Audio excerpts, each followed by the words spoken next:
مسئلہ نمبر 31، اگر خود بخود مکھی چلی جائے، حلق سے نیچے اتر گئی، تو یہ بھی امام بخاری لے کے آئے ہیں کہ خود بخود اگر مکھی کسی کے گلے سے نیچے اتر گئی تو اس کا روزہ نہیں ٹوٹے گا، یہ اس کے اختیار میں نہیں تھا۔ اسی میں امپلائڈ ہے، کوئی شخص سوئمنگ پول میں نہا رہا تھا اور اچانک اسے غوطہ آ گیا اور پانی اندر چلا گیا، اب وہ بیچارہ وام میں پڑ گیا کہ کیا بنا، وہ بس اسی حکم میں داخل ہوگا، وہ جان بوجھ کے اس نے نہیں کیا، اس کا روزہ بھی نہیں ٹوٹے گا۔ مسئلہ نمبر 32، کلی کرنے کے بعد جو تھوک منہ میں رہ جاتا ہے وہ میں نے آلریڈی اس میں بیان کر دیا، اور اس کی اصل وہ حدیث جو میں نے بیان کر دی ابو داؤد میں کہ نبی علیہ السلام نے ناک میں پانی زیادہ اوپر کھینچنے سے تو منع کیا ہے لیکن کلی سے منع نہیں کیا، اور روزے میں آپ وضو بھی کرتے ہیں، لہذا کلی والا جو مسئلہ ہے، اگر کوئی شخص کلی کرتا ہے اور منہ میں جو ٹھنڈک باقی رہ جاتی ہے وہ اس کے روزے کو نہیں توڑے گی، اور بار بار وام کرنے کی ضرورت نہیں، ایک بار تھوک لیا کافی ہے۔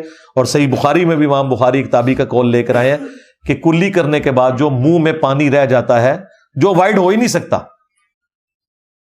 اس سے روزہ نہیں ٹوٹے گا۔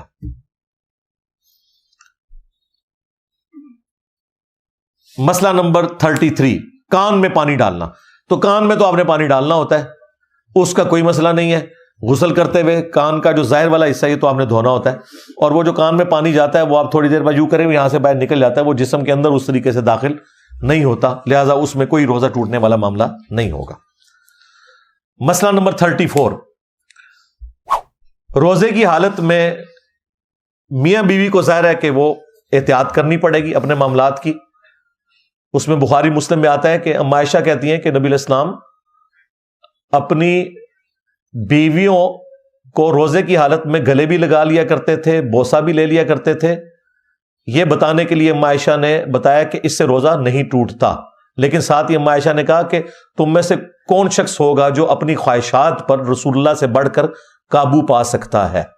یعنی نبی علیہ السلام تو اس لیے کرتے تھے کہ ظاہر ہے آپ اس ایکسٹریم لیول کو کراس نہیں کریں گے کہ جس سے روزہ ٹوٹ جائے، اور اس کو سپورٹیو حدیث ہے ابو داؤد میں، نبی علیہ السلام کے پاس ایک بوڑھا شخص آیا اور اس نے یہی مسئلہ پوچھا اپنے بیوی کے پوائنٹ آف ویو سے، تو نبی علیہ السلام نے کہا کہ کوئی حرج نہیں، اس سے روزہ نہیں ٹوٹے گا۔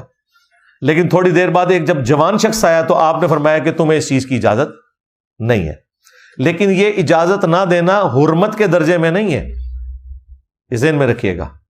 اگر کوئی شخص اپنی خواہشات پہ قابو پا سکتا ہے تو اس کے اوپر کوئی شرعی گرفت نہیں، اس چیز سے روزہ نہیں اس کا ٹوٹے گا۔ منع اس لیے کیا گیا کہ کوئی ایکسٹریم لیول پہ نہ چلا جائے کہ وہ روزہ توڑ بیٹھے اور پھر 60 روزے اس کے گلے پڑ جائیں، ایک نہیں نبھا سکا اور 60 پھر کیسے رکھے گا مسلسل، تو یہ ایک مشکل کام ہو جاتا ہے۔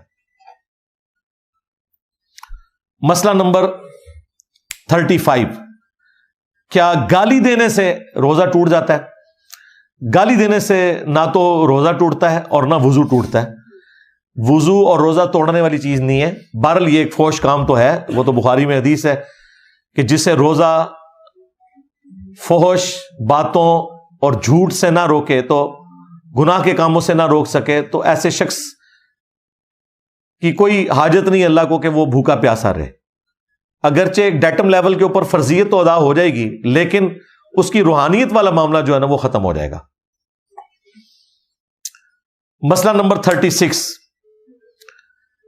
فلمیں دیکھنے سے، کرکٹ میچ دیکھنے سے، یہ بھی لوگ پوچھ رہے ہوتے ہیں، جب ہم چھوٹے چھوٹے تھے نا اس وقت لوگ کہتے تھے ٹی وی دیکھنے سے نا وضو ٹوٹ جاتا ہے۔ بھائی ٹی وی دیکھنے سے وضو نہیں ٹوٹتا، اب تو ٹی وی مساجد کے اندر لگا لیے ان لوگوں نے جنہوں نے ہمیں یہ بتایا ہوا تھا، باپا جانی، ہاں مساجد میں اتنے بڑے بڑے ٹی وی لگائے ہوئے، تو کوئی بے حیائی کا منظر بھی دیکھنے سے روزہ نہیں ٹوٹے گا، وضو نہیں ٹوٹے گا، لیکن یہ بنفس نفیس خود ایک برائی کا کام تو ہے، روحانیت کو تو ختم کر دے گا، اور اگر اس میں کوئی بےہودگی والا ایلیمنٹ نہیں ہے کسی میچ وغیرہ میں تو وہ دیکھیں، اس سے کوئی فرق نہیں پڑتا۔ مسئلہ نمبر 37، روزے کی حالت میں کوئی شخص اپنا روزہ گزارنے کے لیے پورا دن ہی سویا رہتا ہے، ٹھیک ہے ضرور سوئے، کوئی مسئلہ نہیں ہے، صرف نمازوں کا اہتمام کریں. یہ نہیں ہو سکتا کہ آپ سوئے رہے اور نمازیں بھی چھوڑ دی ہیں. نماز جو ہے اس کی فرضیت روزے سے بھی بڑھ کے ہے, یہ ذہن میں رکھیے گا. یہ کتنی حیران کن بات ہے کہ آپ نے روزہ رکھا ہوا ہے اور نماز نہیں پڑھ رہے. یہ تو اسی طریقے سے ہے کہ کوئی فجر کی نماز نہیں پڑھ رہا اور پورا دن تسبیح ہاتھ میں پھیرتا رہتا ہے, نفلی کام کے اوپر اپنی زندگی صرف کر رہا ہے. لہذا روزہ دار کو تو اہتمام کرنا چاہیے نماز کا. عموماً لوگ کرتے ہیں, یہ بہت کم لوگوں کے ساتھ ہوتا ہے, لیکن بعض لوگ ہیں جن کو عادت ہے کہ وہ سوئے رہتے ہیں روزہ ٹھنڈا کرنے کے لیے, نماز کے لیے اٹھے, نماز پڑھ کے پھر سو گئے. یہ ہو سکتا ہے نا, فجر سے لے کے آپ زور تک سوئیں, پھر زور کی نماز پڑھیں, عصر کی نماز پڑھیں. بعض اوقات لوگ جمع کر لیتے ہیں, پھر سو گئے, پھر غروب آفتاب کے وقت جا کے اٹھے, جائز ہے. بلکہ بعض لوگوں کے لیے تو ضروری ہے, بجائے یہ کہ وہ کسی بے حیائی کے کاموں میں پڑ جائیں اور وہ کوئی بےہودہ فلمیں لگا کے بیٹھ جائیں, تو اس سے بہتر ہے کہ ایسا بندہ سو ہی رہے پھر روزے کی حالت میں. ہاں, مہربانی کرو, سوتے ہی رہو. مسئلہ نمبر 38, کیا تراویح کے بغیر روزہ رکھا جا سکتا ہے؟ یہ ہماری حنفی علماء نے ایک ایسی بدعت جاری کی ہے امت کے اندر, زبردستی ان کو تراویح پڑھوانے کے لیے کہ جی جو تراویح نہ پڑھے اس کا روزہ ہی نہیں. اور بھائی تراویح خود نفلی عبادت ہے, کوئی سرے سے تراویح نہیں پڑھتا وہ گناہ گار بھی نہیں ہے, تو روزے کے ساتھ کیا تعلق ہے اس کا؟ روزہ تو فرض عبادت ہے. جھوٹ بول کر آپ لوگوں کو دین کی طرف تو مائل نہ کریں. تو تراویح کا روزے سے کوئی لینا دینا نہیں ہے. تراویح ایک الگ سے عبادت ہے, ضرور کریں, لیکن یہ روزے کے ساتھ جڑی نہیں ہوئی ہے اس اعتبار سے کہ روزہ نہیں ہوگا, روزہ آپ کا ہو جائے گا, وہ فرض عبادت ہے. مسئلہ نمبر 39, کیا ضروری ہے کہ کھجور کے ذریعے روزہ افطار کیا جائے؟ نہیں, ضروری نہیں ہے, البتہ سنت ہے.